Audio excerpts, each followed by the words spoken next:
Hello, this is Beatrice Christoni and Isabel Kachova, and today we'll be analysing Anne Hathaway by Carol Ann Duffy from the poem Anthology Worldwide. Let's get right into it. In today's presentation, we'll be mentioning a little about Anne Hathaway. We'll introduce global issues. Then we'll talk about the poem analysis in terms of the global issues that we will choose. Link the global issue to the body of work of Carol Ann Duffy, and also link the bibliography that we used. So, first of all, we talk about the main character and speak of this dramatic monologue, Anne Hathaway. Anne Hathaway was born in 1555 in a poor family, and she married William Shakespeare, aged only 26, when William Shakespeare himself was 18. So this was quite a big age gap at the time. And it was rumoured that the reason why Anne Hathaway and William Shakespeare were married so suddenly was because she had already fallen pregnant and wanted to be married with him before she gave birth, in fear that she would face retaliation by her community. She had 3 children with William Shakespeare: Susanna, Hamlet, and Judith. And sadly, William Shakespeare died before her, in a couple of years before her death, but she never remarried and remained faithful until her death on the 6th of August, 1623. Anne Hathaway by Carol Ann Duffy. I give unto my wife my second best bet, from William Shakespeare's will. The bed we loved in was a spinning world of forest, castles, torchlights, cliff tops, seas, where he would dive for pearls. My lover's words were shooting stars, which fell to earth as kisses on these lips. My body now, a softer rhyme to his, now echo, assonance, his touch, a verb dancing in the center of a noun. Some nights I dreamt the heat written me, the bed, a page beneath his writer's hands, romance and drama played by touch, by scent, by taste. In the other bed, the best, our guests dozed on, dribbling their prose. My living laughing love, I hold him in the casket of my widow's head, as he held me upon the next best bed. So there are multiple global issues which we could expand upon, but these are the ones that we picked up. How materialism has overshadowed the importance of life and love in relationships. And by that, we mean how in today's contemporary society, we put a lot of importance on our appearance and our riches and the wealth that we possess. And we sometimes hold that regard higher than love and relationships, even in the relationships themselves. Now, another global issue would be how the media has distorted our views and expectations for love and relationship. And by that, we mean how media presents relationships, whether it's one of the two extremes, completely positive with no faults, or full of faults and completely toxic. Lastly, another global issue which we picked up on was how people's identities are shaped by loss. And this is relevant as Anne Hathaway, in this dramatic monologue, is speaking as the voice of a widow, as someone who had lost their loved one and was reminiscing on their past events. For our global issue to explore, we chose how the media has distorted our views and expectations on love and relationships and its significance to this poem. So starting with lines 1 to 2, now this is a direct quotation from Shakespeare's will as item I give unto my wife, my second best bed, from Shakespeare's will. Now, the first thing we picked up upon was the possessiveness of my wife, as in this quotation, Shakespeare used personal pronouns to kind of to show off his ownership to his wife, but at the same time to show how he is owning her, but at the same time how she doesn't only belong to him, but is his wife. And this is also used an epithet to characterize Anne as his wife, as a title which many women in modern literature are reduced to as just a wife. In fact, in the whole of Shakespeare's will, Anne Hathaway's name isn't mentioned once. It is kind of taken for granted that back in those days, the wife would receive half of the assets.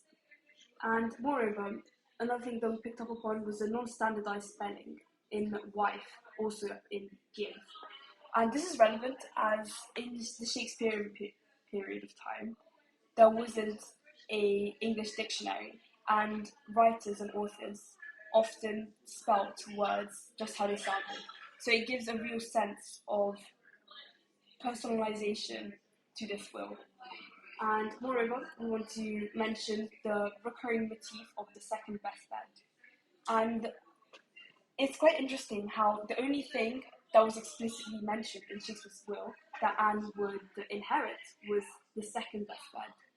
And specifying on the second best instead of best might come off as quite rude and insulting to a modern reader who doesn't know the cultural significance of the second best bed.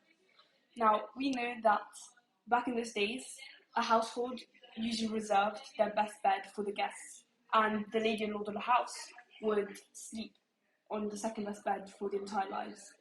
So this creates this erotic imagery and innuendo of how the second best bed was the place that Anne Hathaway and William Shakespeare spent many of their nights.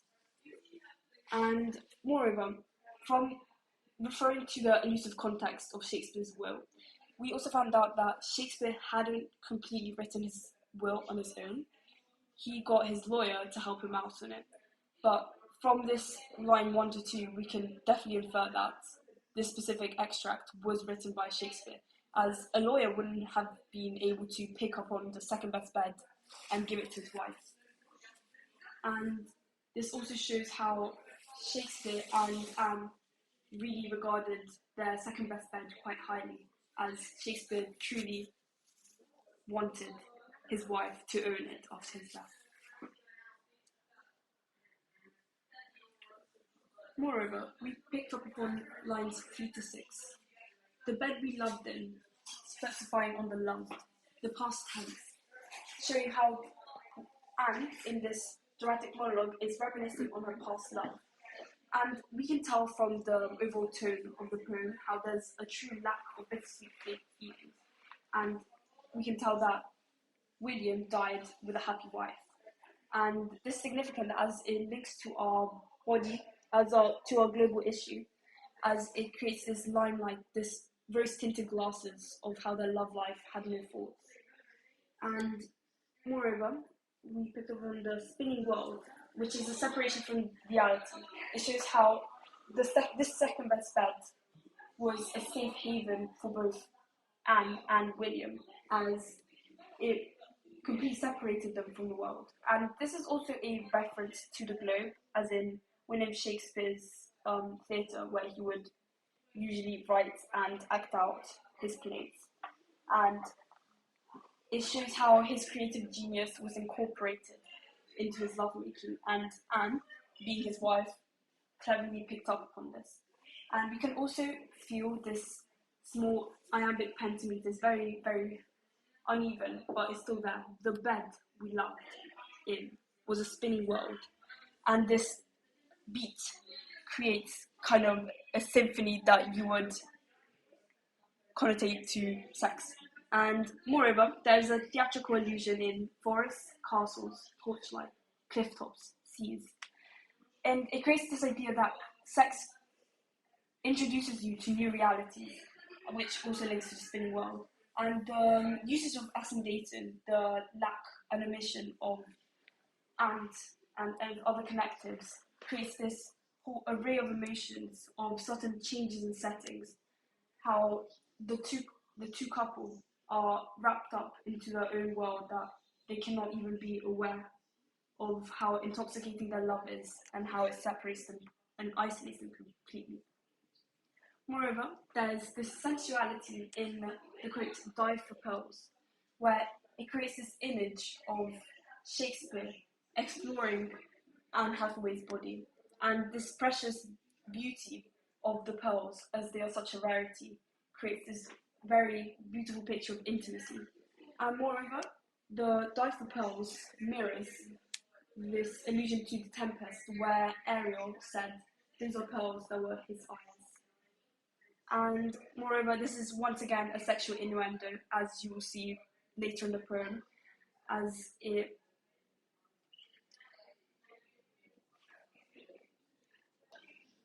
acts as a euphemism to sex. And lastly, the shooting stars which fell to earth as kisses.